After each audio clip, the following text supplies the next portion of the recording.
When people think about direct-to-garment printers, they usually think about printing on t-shirts and maybe sweatshirts. But did you know there are other items that you can actually print on?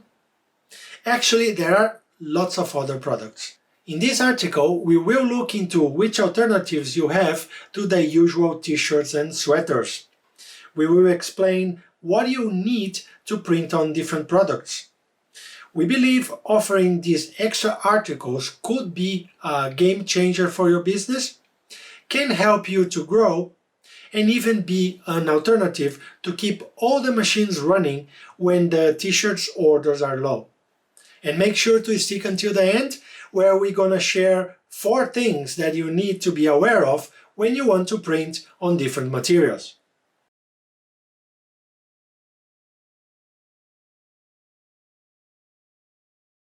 Hi everyone, this is Everson with DTG Merch, where we talk about everything you need to know to run a successful t-shirt business. We regularly post content about topics like t-shirt design, print on demand, and direct-to-garment printing. So, make sure to hit that subscribe button.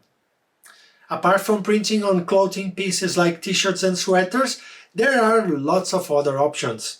You can easily print on household items. For example, you can decorate pillows and blankets with nice pictures. You can print on caps and hats and shoes. Also, canvas bags, beanies and backpacks could be possible. You can also decorate other areas of your garments like the sleeves. Lots of products are possible depending on your printer model and providing that you have the right tools and accessories. The secret to being able to print on different products lies in the pallets. Most printers offer different sizes of pallets. Usually you can easily exchange those pallets on your printer with a few simple steps, and then you are ready to print on other products. So why do you need pallets? You need them to properly prepare your garments for printing. The products need to be flat and in a certain position to be fully printable. Let's look at an easy example first. If you are printing a t-shirt and you are putting it on a standard pallet for t-shirts with a printing size of 40 by 50 centimeters, for example. Now imagine you want to print on a t-shirt for a petite girl.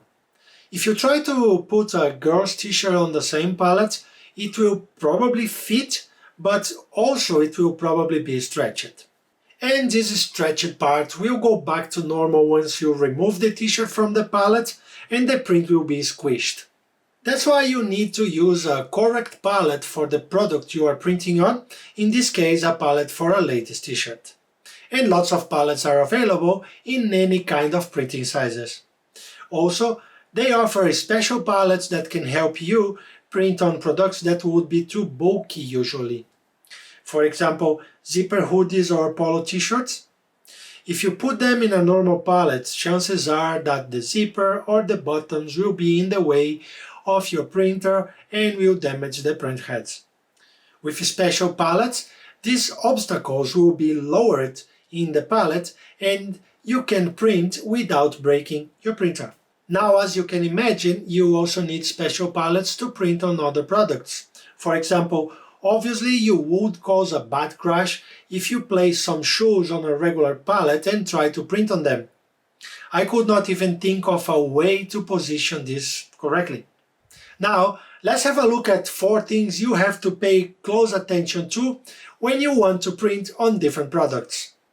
Starting with number 1, not every printer can print on everything. If you would like to know which products you can print on, make sure to have a word with your printer manufacturer. Number 2, watch the printing distance. Be careful of the gap between the substrate and the print head. This is important because depending on your printer model, the printing distance between the print heads and the substrate may vary. If it's too low, you may scratch the heads and cause a big damage to your printer. And number 3, there is no all-over printing.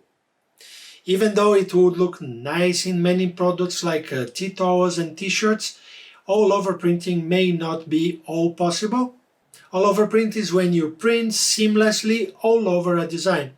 Unfortunately, due to the pallets and the seams and other elements that could get in the way, like a button or a zipper or a pocket, this is not an option with DTG printing. One option you have too is to print the designs on cutted pieces fabric on a larger pallet and then cut and seal your product afterwards. And number 4, printing is not everything. In short, just remember this. With water-based inks, which is the most common ink type on DTG printers, you are basically jetting colored water on the article you want to print. Therefore, any material that is not suitable for the inks may be not printable with DTG. Maybe you can even get a nice looking print, but this is just one piece of the puzzle. You also need to get the print on the garment permanently, which means you need to be able to cure the inks accordingly. In my career in research and development for direct-to-garment printing, I have tested and printed on a large variety of materials. Some of them worked quite well, and some of them did not. Others were way too complex and time-consuming to print on, so it would be not suitable for mass production. And if proven way too complicated to print or cure, maybe try another printing technique or another kind of inks. But I suggest that you should use your imagination and creativity and try different articles. And depending on the end use, for example, interior or exterior, if there will be a lot of friction and contact, you may or may not need to use a special coating after the print is cured to keep all the inks in the place. So, test your experiments before sending that sample to your customer. Did you like this video? Then you may also like one of the other videos linked on the screen. And thanks for watching, all the best, and see you in the next video.